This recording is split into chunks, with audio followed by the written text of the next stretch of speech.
Good evening students. Once again this is Santosh Kumar Sinha and welcome to my channel that is called ज्ञान गुरु English. आपके सामने जो 2 दिन से जो सेशन चल रहा है हम लोग का इडियम्स ऑफ फ्रेजेज, जो कि एसएससी पॉइंट ऑफ व्यू से बहुत ज़्यादा इंपॉर्टेंट है, उसी को फिर मैं लेके आया हूँ क्योंकि बहुत ज़्यादा डिमांडेड है। और इंग्लिश का किसी भी जनरल कंपटीशन में इडियम्स ऑफ फ्रेज वोकैब्स बहुत ज़्यादा पूछता है, तो उसी को ध्यान में रख करके चलिए क्वेश्चन देखते हैं और उसका आंसर क्या होगा वो भी हम लोग देख लेते हैं। So let's read question number 1।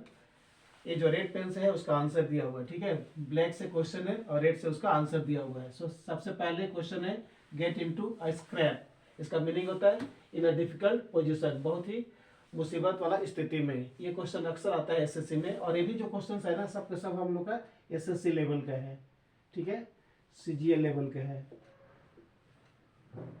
यानी कि हम लोग का पूरा मिशन चल रहा है पूरा एसएससी सीजीएल लेवल का। तो पहला क्वेश्चन क्या है, get into a scrap means in a difficult position, बहुत ही खराब स्थिति में। ये क्वेश्चन अक्सर आता है एसएससी में। Now let's read question number 2। Get the better of meaning to overcome, मतलब जब हम लोग समस्या पर काबू पा लेते हैं या सफलता मिल जाता है, that is called overcome. Means I want to overcome the problem, मैं समस्या के ऊपर काबू पा लेना चाहता हूँ। हम लोग बोलते हैं ना I want to overcome the problem, काबू पा लेना, इसका आंसर हुआ है। थर्ड में बोलता है गेट विंड ऑफ, इसका मीनिंग होता है टू नो द सीक्रेट, मतलब भेद जान लेना, यानी कि गुप्त आपका जो है वो जान लेना, आपका रहस्य को जान लेना।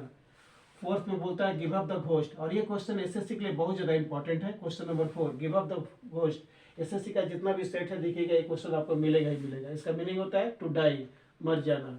एसएससी के किसी भी एग्जाम्स में, चाहे सीजीएल हो चाहे सीएचएसएल हो, ये क्वेश्चन दे ही देता है तो give up the ghost.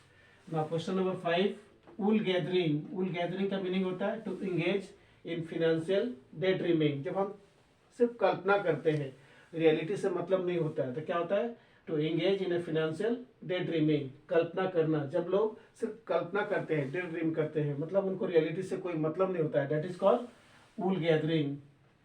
Now let's read question number 6 in A tight corner, इसका मीनिंग होता है इन ए डिफिकल्ट सिचुएशन, बड़ी मुश्किल स्थिति में, मुश्किल हालात में, उसको बोलते हैं इडियम्स ऑफ फ्रेज में in a tight corner. Now let's read question number 7 in doldrums. In doldrums का मीनिंग होता है टू बी डिप्रेस्ड, मतलब निराशजनक स्थिति, मतलब उदास हो जाना, डिप्रेस्ड हो जाना, उसको इंग्लिश ऑफ फ्रेज में बोलते हैं इन डोल्ड्रम्स।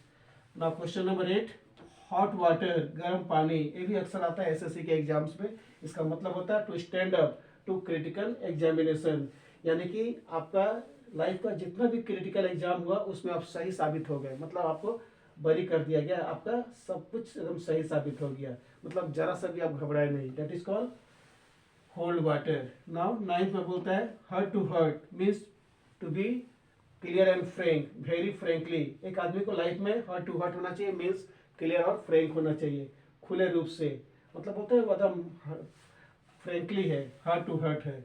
10th में बोलता है हिमालयन ब्लंडर, हिमालयन ब्लंडर का मतलब होता है बहुत बड़ा मिस्टेक जिसको माफ नहीं किया जा सकता है, अ सीरियस मिस्टेक, बहुत बड़ी गलती करना, उसको बोलते हैं हिमालयन मिस्टेक। ब्लंडर होता है ना कि हमारे लाइफ में एक बहुत बड़ा ब्लंडर हो गया, तो उसको बोलते हैं इंग्लिश फ्रेज में हिमालयन ब्लंडर। ना question number 11 hard and fast, मतलब एकदम हम बोलते हैं ना there is no hard and fast rule in this chapter, इस रूल में और इस चैप्टर में कोई भी हार्ड एंड फास्ट, मतलब कोई भी डेफिनेट रूल नहीं है, कोई भी निश्चित रूल नहीं है। There is no hard and fast rule in this chapter, इस चैप्टर में कोई भी हार्ड एंड फास्ट रूल नहीं है, मतलब कोई निश्चित रूल नहीं है।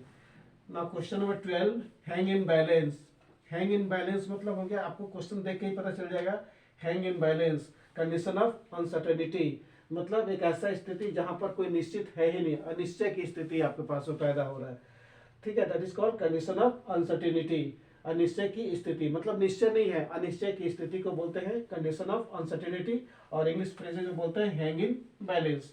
तो ये सब हम लोग का कुछ क्वेश्चंस अभी चल रहा है 2 दिन से एसएससी सीजीएल का, अभी और कुछ दिन चलेगा क्योंकि आने वाला समय में जनवरी फरवरी में एसएससी का बहुत तरह का वैकेंसीज है, तो उसी को ध्यान में रखते हुए हम लोग का जो सेशन रहेगा, हम लोग को कोशिश है कि स्टूडेंट्स को ज़्यादा से ज़्यादा इडियम्स ऑफ फ्रेजेज वोकैब्स एंटो साइन अप करवा दें, ठीक है।